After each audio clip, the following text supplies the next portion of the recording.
Bonjour à toutes et à tous, bienvenue sur la chaîne.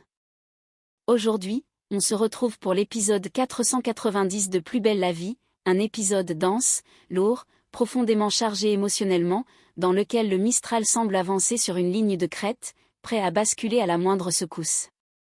Rien ne se produit brutalement au premier regard. Et pourtant, tout est déjà en train de se fissurer. Les colères ne sont plus de simples accès d'humeur, les silences ne sont plus anodins, et les mots prononcés ou retenus pèsent bien plus lourd qu'ils n'en ont l'air.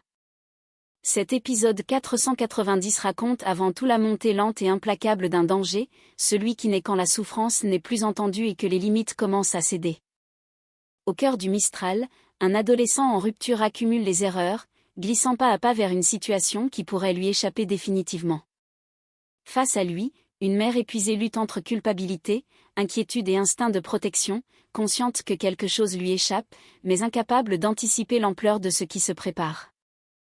Ici, il n'est plus question de simples conflits familiaux, mais d'un engrenage émotionnel dont chaque rouage menace de céder. Dans le même temps, les blessures du passé refont surface là où on les croyait enfouies. Une confrontation bouleversante vient rappeler que certaines vérités ne disparaissent jamais vraiment, et que l'on ne peut pas éternellement fuir ce que l'on est, ni ce que l'on a fait. Les regards se durcissent, les mots deviennent tranchants, et l'amour se heurte frontalement à la colère et au ressentiment. Et pendant que tout cela se joue dans l'intimité des foyers, le commissariat du Mistral voit son équilibre vaciller avec l'arrivée d'un nouveau capitaine. Derrière une posture irréprochable et un discours maîtrisé, un malaise s'installe peu à peu. Une collaboration imposée se transforme en bras de fer silencieux, nourri par la méfiance, les non-dits et une impression persistante que quelque chose cloche. Ce qui ressemble d'abord à un simple choc de caractère pourrait bien cacher des failles bien plus profondes et un passé qui refuse de rester dans l'ombre. Dans cet épisode 490, tout se joue dans la tension contenue, dans les décisions prises sous le coup de l'émotion, dans ces instants où une seconde de trop peut tout faire basculer. Chaque scène rapproche certains personnages d'un point de non-retour, tandis que d'autres tentent désespérément de préserver ce qu'il reste encore à sauver. Installez-vous confortablement, car aujourd'hui au Mistral, la colère, la peur, les secrets et les regrets s'entrelacent dangereusement. Et lorsque la vérité éclatera, elle ne laissera personne indemne. Cet épisode n'est pas seulement un résumé, c'est le récit d'une chute annoncée et d'un basculement dont les conséquences pourraient marquer durablement tous ceux qui y sont pris. Stanislas et Ariane, une collaboration explosive. Au Mistral, les lendemains de fête ne sont jamais vraiment calmes, et cette fois encore, l'atmosphère est loin d'être apaisée. Dès le matin, Luna doit composer avec l'humeur massacrante de Martin, qui multiplie les provocations et semble décidée à tester sa patience jusqu'au bout. Elle tente tant bien que mal de rester posée, mais chaque remarque du jeune garçon vient éroder un peu plus son calme déjà fragile. Affalé sur le canapé, Martin hausse les épaules avec une insolence à peine dissimulée, le regard fermé, provocateur. De toute façon, le collège, ça sert à rien. La remarque claque dans l'air. Luna, à bout, ne laisse pas passer et réplique aussitôt, sans détour. Ce qui sert à rien, c'est de passer tes journées à râler au lieu d'essayer. Le face-à-face est tendu, électrique. Quelques minutes suffisent pour que la discussion dégénère. La voix de Martin monte, celle de Luna aussi, jusqu'à ce que le jeune garçon perde patience. Il attrape sa veste, claque violemment la porte et quitte l'appartement, laissant derrière lui un silence lourd et inquiétant. Restée seule, Luna est envahie par un mauvais pressentiment. Elle s'approche de la fenêtre et observe la rue en contrebas, le cœur serré. Il dit qu'il va au collège mais j'en mettrai ma main à couper qu'il n'y mettra pas les pieds. Incapable de rester sans rien faire, elle décide de le suivre discrètement. À bonne distance, elle le voit marcher d'un pas rapide, le sac en bandoulière, visiblement encore sous le coup de la colère. Elle s'attend à le voir bifurquer vers une autre direction, mais contre toute attente, Martin tourne au coin de la place pour rejoindre Lucie Boé. Les deux adolescents échangent quelques mots, puis éclatent de rire. Le son de leur voix résonne sur les pavés du Mistral, contrastant avec l'angoisse qui serre la poitrine de Luna. Elle observe la scène un instant, partagée entre le soulagement et une légère amertume. Au moins, il n'est pas seul. Pendant ce temps, à quelques rues de là, une autre page s'écrit au commissariat du Mistral. Patrick Nebou accueille officiellement un nouveau visage parmi ses équipes. D'un ton solennel, il rassemble les agents. Je vous présente le capitaine Stanislas Beaumont, transfuge de la criminelle de Lyon. Stanislas se tient droit, imposant, le regard dur et scrutateur. Son attitude rigide tranche avec l'ambiance familière du commissariat. Les policiers le saluent poliment, certains avec curiosité, d'autres avec réserve. Ariane, elle, s'avance sans détour, les bras croisés, visiblement peu impressionnée. La crime de Lyon, hein? C'est pas rien, et pourquoi cette mutation, si ce n'est pas indiscret? Un court silence s'installe. Stanislas soutient son regard sans ciller, impassible. Disons que j'avais besoin de changement. Puis, après une légère pause, sa voix se fait plus sèche, plus formelle. Et si on pouvait se vouvoyer, capitaine, ce serait préférable. Ariane arque un sourcil, surprise par ce ton protocolaire. Ah, le genre protocolaire. Très bien, monsieur Beaumont. L'ironie est nette, assumée, et ne passe absolument pas inaperçue. Sentant la tension monter, Patrick intervient avec un sourire amusé pour reprendre la main. Parfait. Vous allez justement faire équipe ensemble. Ariane, vous lui ferez visiter le commissariat et le quartier. Ariane reste figée un instant, comme si elle n'était pas sûre d'avoir bien entendu. Sérieusement, patron? Moi, baby-sitter d'un Lyonnais coincé? C'est un ordre, pas une suggestion, répond Patrick, toujours avec ce sourire en coin qui ne laisse place à aucune discussion. Un peu plus tard, on retrouve Ariane et Stanislas côte à côte sur la place du Mistral. L'ambiance est clairement tendue. Ariane, faussement enthousiaste, désigne les alentours d'un geste large. Voilà le bar, le pavillon, la place, bref, le centre du monde. Vous allez adorer, surtout si vous aimez les histoires qui finissent mal. Stanislas ne relève pas la provocation. Vous avez toujours ce ton avec vos collègues? Seulement quand ils se prennent trop au sérieux. Le regard qu'ils échangent à cet instant est sans équivoque, entre eux, le courant ne passe pas du tout.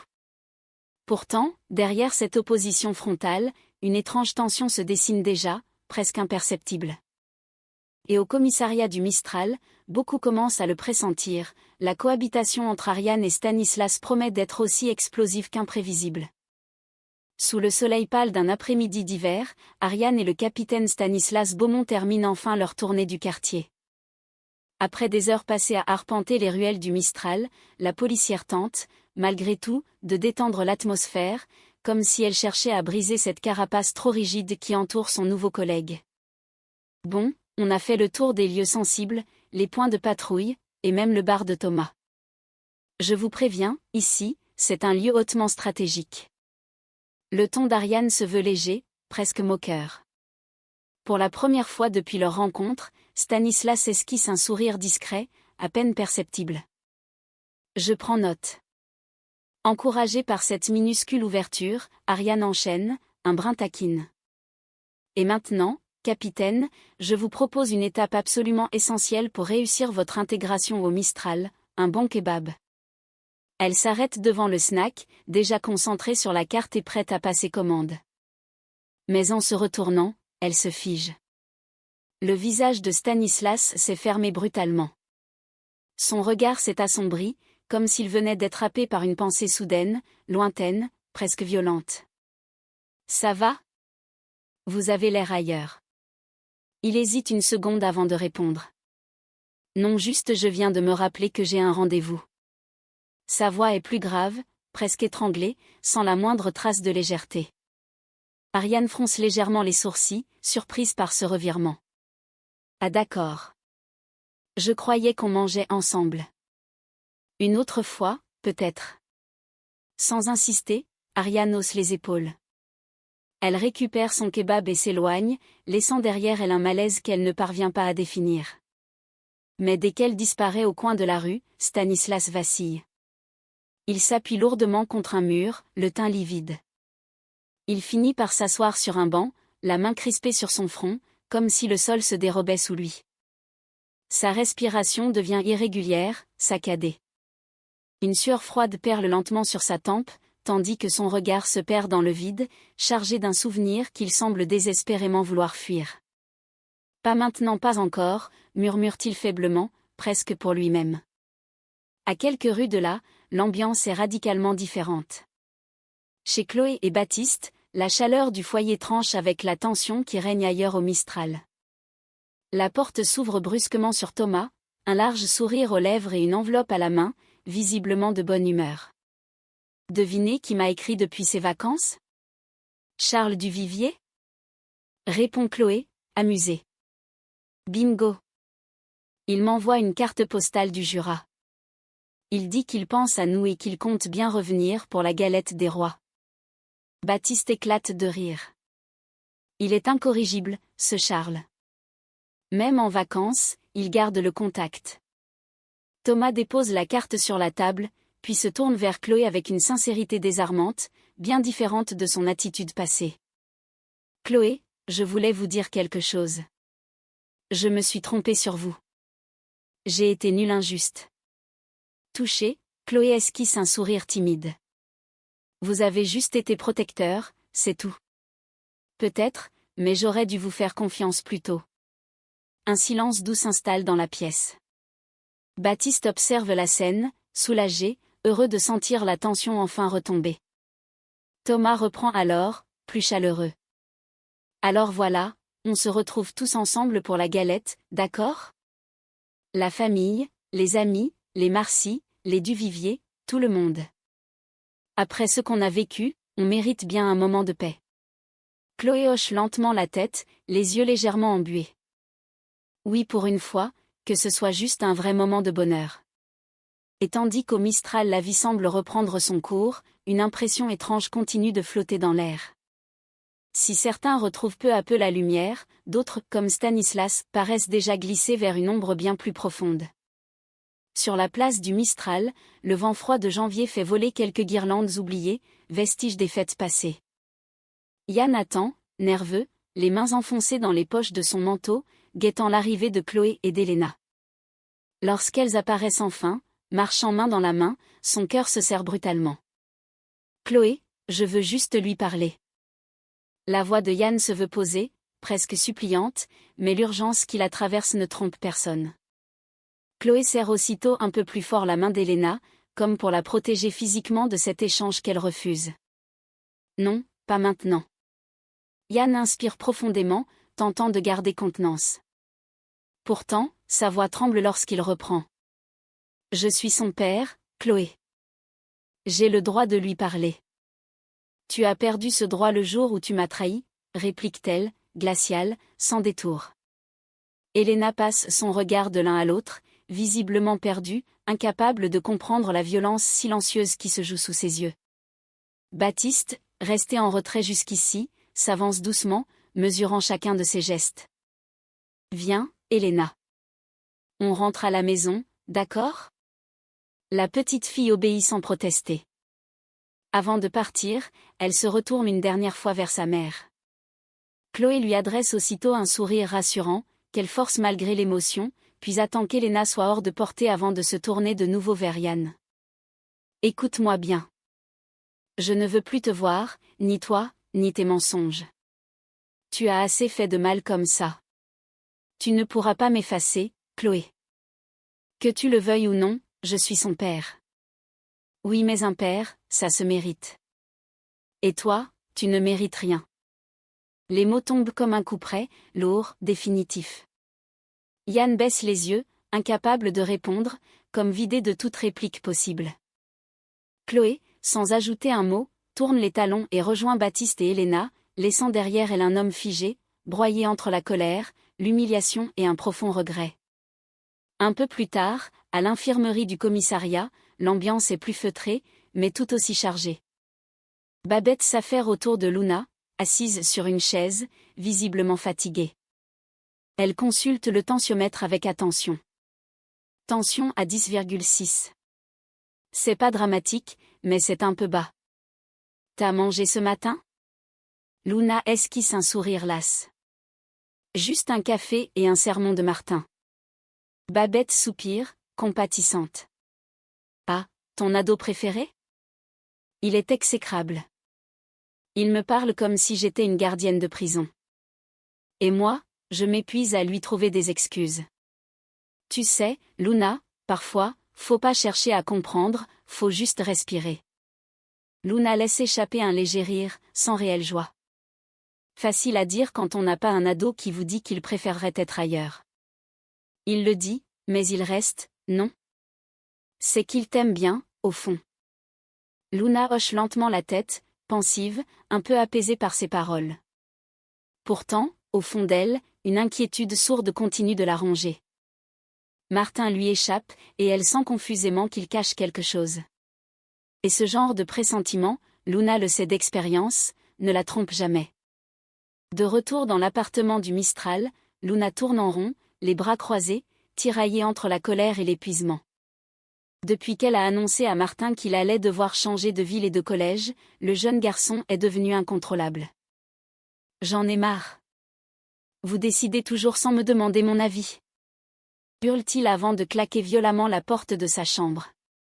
Luna ferme les yeux un instant, puis soupire profondément. Il me cherche sans arrêt, murmure-t-elle à Babette, qu'elle a appelée au téléphone. Ou alors, il va mal et c'est sa façon de te le dire. Les ados, c'est souvent comme ça. Oui, je sais bien mais je me sens impuissante. Il passe son temps à me provoquer, à tester mes limites.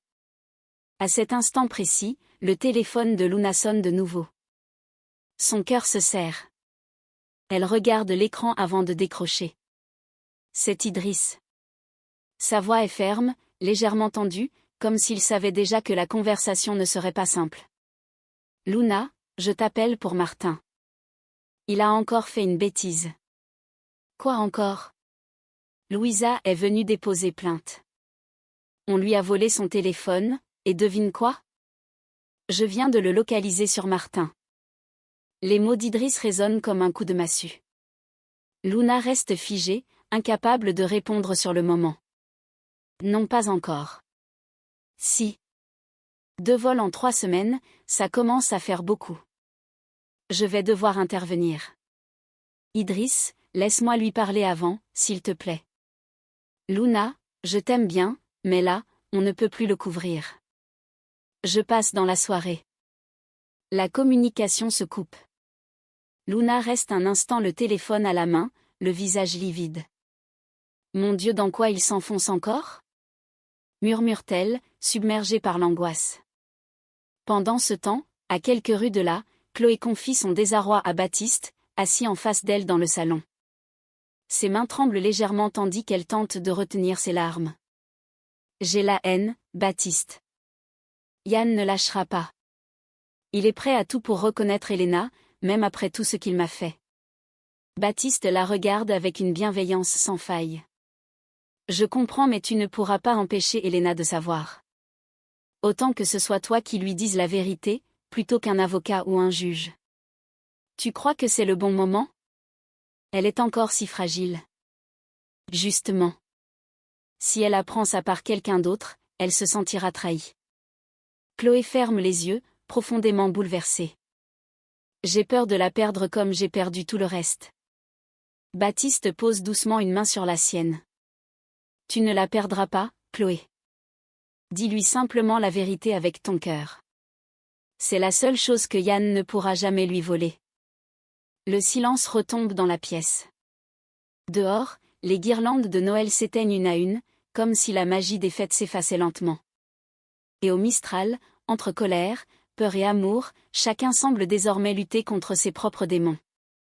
Dans les couloirs du commissariat, Ariane entre dans le bureau de Boé d'un pas décidé, les bras croisés, le regard fermé. Jean-Paul, je te le dis, ce Stanislas, il cache un truc. Boé lève les yeux de son dossier, un sourire amusé aux lèvres. Ariane, t'as dit ça des 3 derniers nouveaux. Ouais, sauf que les 3 derniers, ils n'avaient pas cette tête-là. Quelle tête? La tête du mec trop parfait pour être honnête. Elle s'approche, baisse la voix, plus déterminée que jamais. Il me faut les codes de Patrick. Je veux jeter un œil à ses états de service. Boé soupire, déjà conscient de la limite qu'elle lui demande de franchir. Ariane, c'est borderline, ce que tu demandes là. Et depuis quand t'es devenu sage? Allez, fais-le pour moi, vieux frère. Après quelques secondes d'hésitation, Boé finit par céder. Il tape sur son clavier, concentré. Quelques instants plus tard, il fronce les sourcils. Eh ben rien d'anormal. Pas de blâme, pas d'enquête, il est super bien noté. Ariane se penche pour lire par-dessus son épaule. Et ce congé sabbatique de 6 mois, t'en fais quoi? Il a le droit de prendre des vacances, non? 6 mois pile avant son arrivée ici? Non, Jean-Paul. Il y a un truc pas clair. Boé secoue la tête, partagé entre amusement et inquiétude. Ariane, tu cherches peut-être un fantôme là où il n'y en a pas. Ou peut-être que j'ai raison et que ce type est plus dangereux qu'il en a l'air. Pendant ce temps, sur la place du Mistral, Martin traîne son sac à dos, l'air renfrogné, le regard fuyant. Dans une ruelle à l'écart, il sort le téléphone de Louisa de sa poche, le fait tourner entre ses doigts, hésitant. Puis il compose un numéro griffonné sur un bout de papier froissé. Ouais, c'est moi, je te ramène un smartphone, bon état, débloqué. T'es sûr qu'il est clean? Répond une voix rauque. Ouais, sûr. Tu me files combien? 50. Martin grimace. 50? Il en vaut au moins 100. Tu veux le vendre ou pas? Le jeune garçon jette un regard nerveux autour de lui, le cœur battant à tout rompre. Après une seconde d'hésitation, il finit par accepter, les yeux brillants d'un mélange d'excitation et de peur. Mais à quelques mètres de là, Idriss, dissimulé dans une voiture banalisée, observe la scène à travers ses jumelles. Bingo petit malin. Cette fois, tu ne vas pas t'en tirer aussi facilement. La tension monte d'un cran. Entre un adolescent en colère, prêt à se perdre, et un capitaine au secret bien enfoui, le Mistral s'apprête à découvrir que derrière les visages calmes, les tempêtes grondent déjà. Dans la ruelle déserte, Idriss surgit soudain de derrière la voiture banalisée. Sa voix claque, autoritaire. Martin. Pose ce téléphone tout de suite. Le jeune garçon sursaute, tente maladroitement de dissimuler l'appareil derrière son dos. C'est pas ce que tu crois. Ah non? Vol et recel, tu veux que je t'explique la définition exacte? Mais je voulais juste le revendre, je comptais le rendre après. Ouais, c'est ça. Et maintenant tu vas me suivre, parce que tu vas passer devant le juge. Idriss sort les menottes. Martin recule d'un pas, le regard dur, prêt à tout. Lâche-moi. Fais pas le malin, gamin. Soudain, Martin le bouscule violemment et tente de s'enfuir. Idriss chancelle. Bâtard! Crie-t-il en se lançant aussitôt à sa poursuite. La course-poursuite s'engage à travers les ruelles du Mistral. Martin slalome entre les passants, saute par-dessus un banc, tente désespérément de semer Idriss. Mais l'enquêteur le rattrape à la sortie d'une impasse. C'est fini, maintenant. Il le plaque contre le mur et lui passe les menottes. Martin, haletant, gémit. J'ai mal, je vous dis que j'ai mal. Ouais, c'est ça, t'as surtout mal d'avoir été chopé.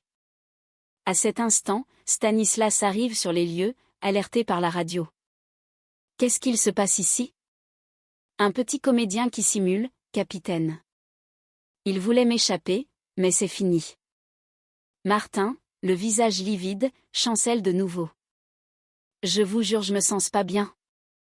Arrête ton cinéma. Réplique Idriss, excédé.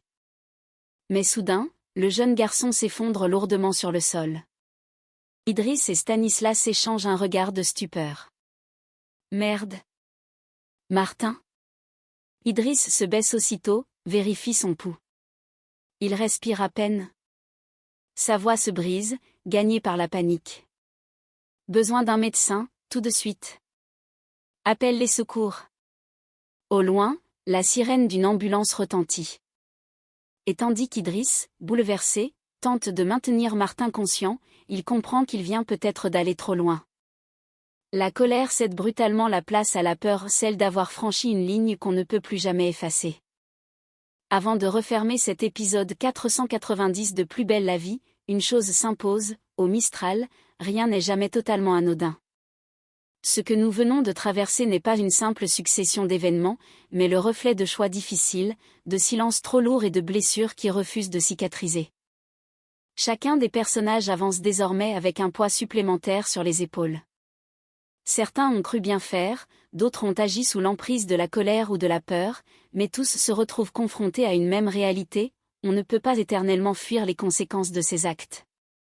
Quand les limites sont franchies, quand la confiance se fissure, il ne reste plus que l'urgence de réparer ou le risque de tout perdre. Cet épisode nous rappelle avec force que, derrière les façades familières du Mistral, les tempêtes les plus violentes sont souvent intérieures. Elles grondent longtemps en silence avant d'éclater, et lorsqu'elles le font, elles laissent des traces durables.